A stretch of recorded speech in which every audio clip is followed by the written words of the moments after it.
Di tengah pandemi COVID-19, perkembangan e-commerce semakin pesat.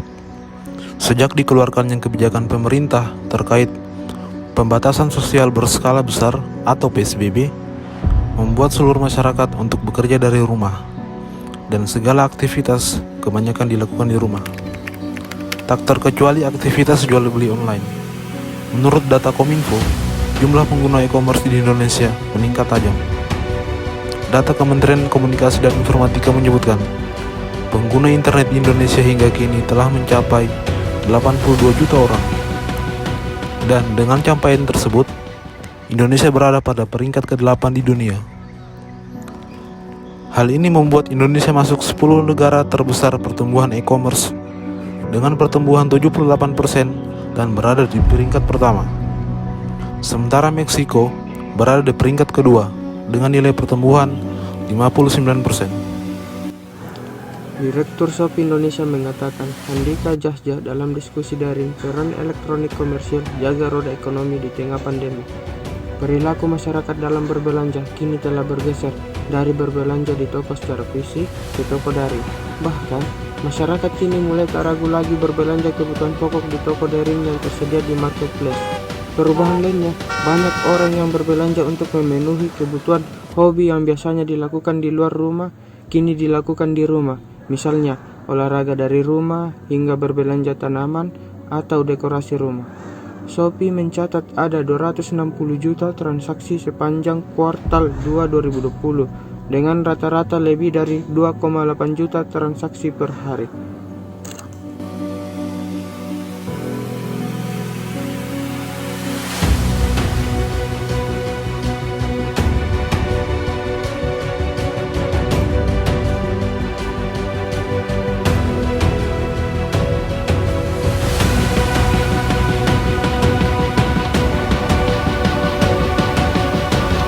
Hal ini membuat kami berpikir, bagaimana nasib pedagang offline baik di pasar maupun di pusat perbelanjaan atau mal.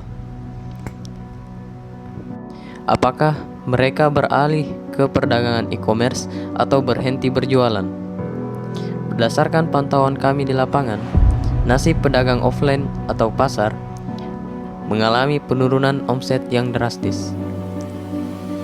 Salah satunya Ibu Wa Andi yang kami temukan, yakni pedagang buah yang berjualan di pasar sentral Buah Kendari.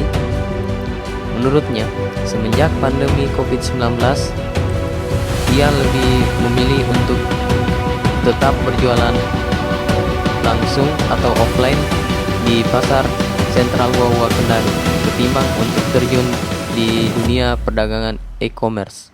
Karena hal tersebut tidak memungkinkan baginya karena ia tidak memiliki teknologi ataupun hal-hal yang mendukung untuk terjun langsung ke dunia e-commerce.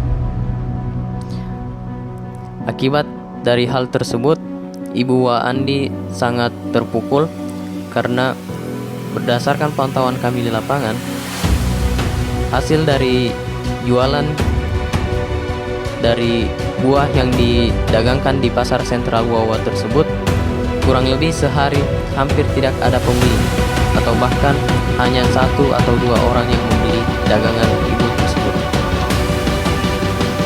Pendapatannya pun menurun drastis. Dari 1-2 orang tersebut, ia hanya bisa mendapatkan sekitar 10.000 dan paling banyak hanya mencapai 30.000 rupiah. Pemerintah sendiri telah menyiapkan program bantuan langsung tunai atau BLT kepada pelaku UMKM. Setiap pelaku usaha yang telah didata akan mendapatkan BLT sebesar 2,4 juta rupiah. Namun hal ini tidak menjadi tolak ukur keberhasilan mengatasi masalah yang dihadapi pelaku usaha yang terdampak akibat pandemi. Di zaman yang serba teknologi ini, masyarakat harus berinovasi agar mengikuti perkembangan arus teknologi. Ketika datang pandemi seperti ini, masyarakat yang telah berinovasi dapat menyesuaikan diri dengan kondisi new normal, sehingga ia tidak terlalu terdampak akibat pandemi. Kurangnya pengetahuan teknologi membuat pedagang pasar kehilangan pembeli akibat PSBB, padahal bisa saja mereka beradaptasi dengan memanfaatkan marketplace online sehingga mereka tidak terlalu terkena dampaknya.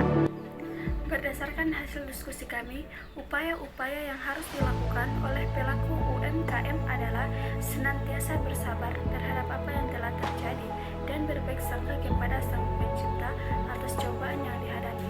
Tetap menjaga protokol kesehatan dimanapun berada. Manfaatkanlah waktu sebaik-baiknya